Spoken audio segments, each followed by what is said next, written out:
और अंधेरा आते ही ये डर सताता है कि जल्दी घर पहुंच जाओ, ऐसा ना हो कि इस अंधेरे के अंधेरे में कहीं कुछ गुम ना हो जाए। लोग इस बात को मानते भी हैं कि काले साए के बारे में, काले जादू के बारे में सबसे बेहतर जगह है, सबसे बेहतर टाइम है दशहरे से लेकर दिवाली तक का टाइम। कोई ऐसा शख्सियत या कोई ऐसा व्यक्ति है जो आपको वहां से गुजरते हुए आवाज मारता है अपने नाम के साथ। अवधेश से पूछा, क्या नाम है तुम्हारा? तो बोला, बाबा रमेश नाम है मेरा। तो बोले, रमेश तो नाम नहीं है तुम्हारा। बोले, तू पत्रकार है। अवधेश को थोड़ा सा वो लगा, बोले अब तो बड़ी बात हो गई। तो अवधेश को लगा कोई आम आदमी नहीं, कोई अजीब सा। अवधेश इतनी देर में बात कर रहा था, अवधेश ने पलट के देखा तो वो शख्स गायब था वहां से। काफ़ी लोग एक्सपीरियंस करते हैं कि उनके साथ कोई दूसरी सोल आके बैठी है, उसने बातें शेयर करी है कि मेरे साथ ऐसे हुआ। कुछ लोग अपने ज़रिए, ये सोल्स अपने ज़रिए कुछ काम भी निकलवाते हैं, ऐसे जो रियल लोग होते हैं हमारे जिंदगी में। कई बार कई कहानियां ऐसी होती हैं, जब आप सुनते हैं और सोचते हैं उसके बारे में तो आपके जहन में ये बात जरूर आती है कि इन कहानियों का मतलब क्या है।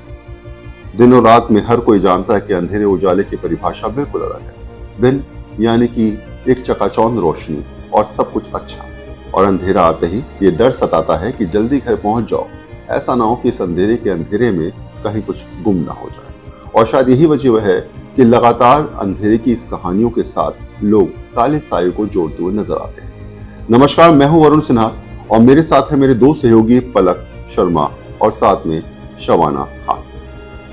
साफ सी बात है कि परिस्थितियां कैसी भी हों, लेकिन हमेशा हम आपको एक नई कहानियां सुनाते हैं। उन कहानियों के जरिए आपको रूबरू कराते हैं और बताते हैं कि आखिर जिंदगी में शायद एक पक्ष हम देख रहे हैं और दूसरा पक्ष हम देखने जा रहे हैं, यानी कि सकारात्मक ऊर्जा और नकारात्मक ऊर्जा। कहानी दोनों पक्षों की होती है और यही कहानी आपको जीवन में कई बार सोचने पर मजबूर कर देती है। जो कहानी मैं आज आपके सामने लेके आया हूं वो कहानी है गाजियाबाद। गाजियाबाद की एक फेमस जगह है घंटाघर। लगभग पुराने बस स्टैंड से 2 से 3 किलोमीटर दूर है। काफी फेमस जगह है। दिन के उजाले में चकाचौंध रोशनी, लगातार बाजार अस्त व्यस्त और इतनी भीड़ कि कदम रखना भी मुमकिन नहीं। लेकिन रात होते होते यानी कि 8-9 बजे के आसपास मार्केट बंद होने के बाद यहाँ पर कोई नहीं रहता। ये कहानी मेरे एक दोस्त ने मुझे सुनाई थी और जब उसने अपनी कहानी मुझे सुनाई तो मुझे सुनकर थोड़ा सा लगा कि शायद ये सच है या कहीं ऐसा था नहीं, ये अपने मन की बात बता रहा है। तो वो कहानी आज मैं आपके साथ शेयर करने वाला हूँ। ये कहानी करीब 10 साल पहले की है। मेरा एक मित्र है जिसका नाम है अवधेश। मोटरसाइकिल से अवधेश जो है वो फिल्म सिटी में काम करता था और गाजियाबाद घंटाघर की तरफ से वो निकल रहा था।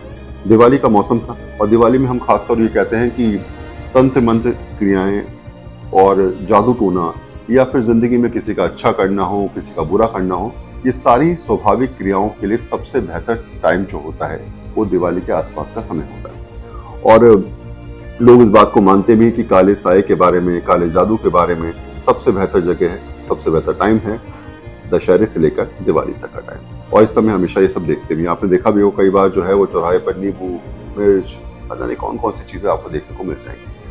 तो करीब 11:30 बजे का टाइम था। नाइट शिफ्ट थी अवधेश की। अवधेश बाइक से निकला। घर से निकलने के थोड़ी दूर जाने के बाद घंटाघर पहुंचा।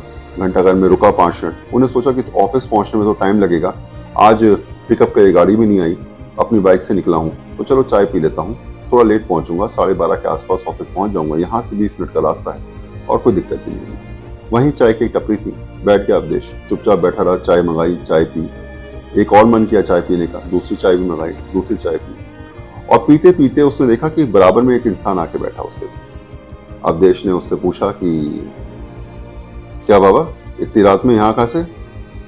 बोले, कुछ नहीं, हम तो टहलते टहलते आ गए थे, हमें दिखी चाय तो हमने सोचा चाय पी लें, पैसे थे नहीं जेब में, पिला दोगे तो अच्छी बात है। तो अवधेश ने कहा, अरे चाचा चाय पिलाओ बाबा को। तो जो दुकान वाला था उसने एक चाय और निकाल के दे दी बाबा को। बाबा ने चाय पी। अवधेश से पूछा, क्या नाम है तुम्हारा? तो बोला, बाबा रमेश नाम है मेरा। तो बोले, रमेश तो नाम नहीं तुम्हारा। बोला, अच्छा बाबा नाम क्या होगा? बोले, बबुआ बता देंगे, नाम तो डर जाओगे। तो बोले, बाबा नाम तो बताओ, क्या नाम है? अगर ऐसी बात बताओ। बोले, तुम्हारा नाम अवधेश है। अवधेश को एकदम से सुनकर बड़ा अजीब लगा कि इस आदमी को मेरा नाम कैसे पता चला। फिर उसको लगा कि घंटाघर के आसपास रहता होगा, मोहल्ले के सारे लोग जानते हैं, 2 पीढ़ियों से मैं यहाँ पर रह रहा हूँ, तो हो सकता है पहले से कोई जानने वाला होगा और मेरे पास बैठ गया जिसको मैं पहचान नहीं पा रहा हूँ। तो बाबा ने अवधेश को जब नाम बताया तो अवधेश ने फिर पूछा कि बाबा अच्छा ये बताओ जरा कि नाम तो तुमने बता दिया, मैं काम क्या करता हूँ। तो बाबा ने बोला चलो पहले तुम बता दो। तो अवधेश ने कहा कि मैं एक कारखाने में काम करता हूँ। तो बाबा बड़ी देर तक हंसता रहा, बोले एक चाय और पिला फिर बताऊंगा तू करता है। अवधेश ने दूसरी चाय मंगाई, बोले बाबा को चाय पिलाओ। बाबा के पास दूसरी चाय आई, बाबा ने दूसरी चाय पी, बोले तू पत्रकार है। अवधेश को थोड़ा सा वो लगा, बोले अब तो बड़ी बात हो गई। तो अवधेश को लगा कोई आम आदमी नहीं, कोई अजीब सा शख्स है जो कहानियां बता रहा है और इससे बात करनी बेहद जरूरी है। अवधेश ने कहा चलो बाबा एक काम करते हैं, तो टहलते हैं, ऑफिस जाने में देरी हो रही है, मेरे पास 10-15 मिनट है, 10-15 मिनट बात करूँ। बोले 10-15 मिनट कैसे, पास तो टाइम ही टाइम है। तो बोले मतलब, बोले अरे ऑफिस के जा रहा, तो ऑफिस जाना ही नहीं, तेरे को छुट्टी है तेरी आज, तुझे नहीं पता? बोले छुट्टी है? बोले कौन कह रहा है? बोले अरे दफ्तर फोन करके पूछ ले तेरी छुट्टी है आज, तुझे पता ही नहीं है। अवधेश को बड़ा अजीब लगा, अवधेश ने फोन किया अपने बॉस को, शिफ्ट इंचार्ज को। बोले सर मैं तो रास्ते में था। बोले अरे तुम्हारी तो ऑफ लगा हुआ है आज, तुम्हें पता ही नहीं है, तुम्हारा कॉम्प ऑफ था वो आज हमने लगा दिया, एडजस्ट किया, तुम्हारी जगह दूसरा बंदा आ रहा है, तो यही रहो, आज मत आओ। अच्छा वो तुमने फोन कर लिया, वरना तुम आते और फिर बाद में देनी पड़ती। अवधेश इतनी देर में बात कर रहा था, अवधेश ने पलट के देखा तो वो शख्स गायब था वहां से। अवधेश को अपने पैरों पे, कानों पर, हाथों पर उसके कपकपाहट की महसूस लगा, उसे लगा कि उसके हाथ पर कांप रहे हैं। और उस समय उसे ये डर लगा कि आखिर मैं किसके साथ था। उसने चाय वाले से पूछा कि अरे चाचा ये कौन था, कहाँ से आया था? तो चाय वाले ने पूछा कि भाई साहब कौन, किसकी बात कर रहे हो? बोले अरे जो बैठा हुआ था। बोले किसकी, मैं तो देखा नहीं। बोले अरे तुम कब तो चाय भिजवाई है तुमने यार। बोले हमने तो भाई साहब 4 कप तो आप ही पी गए हो। तो अवधेश ने बोला मैं तो 2 कप पीना, मेरे बराबर में जो शख्स बैठे थे उन्होंने 2 कप पिए। वो नहीं, 4 कप आपने मांगे और 4 कप मैंने आपको पिलाई है। अवधेश ने आओ देखा ना ताओ, अवधेश ने घंटा घर की तरफ देखा, मोटरसाइकिल उठाई और चुपचाप अपने घर की तरफ चल। अगले दिन अवधेश मुझे मिला, उसने मुझे कहानी बताई कि यार ऐसा मेरे साथ हुआ था और बड़ा अजीब लगा, ऐसा होता नहीं है। फिर हमने घंटा घर का इतिहास पता किया, मेरे जानकार 2-4 लोग थे, मैंने उनसे पूछा कि क्या ऐसा कभी ऐसी वहां पर घटनाएं होती रहती हैं? तो उन्होंने कहा अमूमन होता नहीं है, लेकिन कई बार लोगों को एहसास होता है कि कोई ऐसा शख्स, शख्सियत या कोई ऐसा व्यक्ति है जो आपको वहां से गुजरते हुए आवाज मारता है अपने नाम के साथ। लोग ये कहते हैं कि वहां पर आपको पलट के देखना नहीं है और चुपचाप आप निकल जाइए। ऐसी कहानियां वहां पर चलती आ रही हैं और शायद यही वजह की रात होते होते लोग वहां पर जाना कम कर देते हैं और लगातार जो है इस जगह को हॉन्टेड प्लेस के नाम से भी जाना जाता है। तो ये कहानी सच है झूठ है हमको नहीं पता, किसी ने हमको सुनाई, हमने आपको सुनाई। इस कहानी के बहुत सारे मायने निकलते हैं, आप लोगों को क्या लगता है?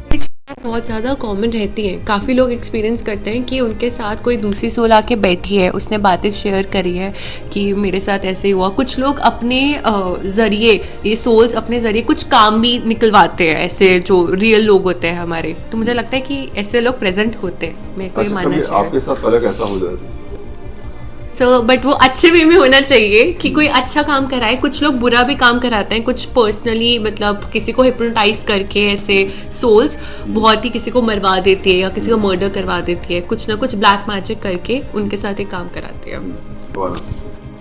सर भूत प्रेत को हमें लगता है कि होते हैं, जैसे जिन्नात, ये हमने बहुत कहानियां भी सुनी है, तो हमें लग रहा है कि कहानी सही। चलिए हम इस बात को दावा नहीं कर सकते कि हमारी कहानी सही है, क्योंकि हम ये नहीं कहते कि सच में ऐसी चीजें होती है या नहीं होती, और ना हम किसी चीज का दावा करते, लेकिन हम सिर्फ कहानी सुना रहे हैं। हमारी सोच ये है जो कहानी हम बचपन से सुनते आए, जो कहानी जर्नलिज्म में हमने सुनी, जिन लोगों ने हम तक पहुंचाई, वही कहानियां अपने जरिए आप तक पहुंचाए और आप सुना। बहुत बहुत धन्यवाद। नमस्कार।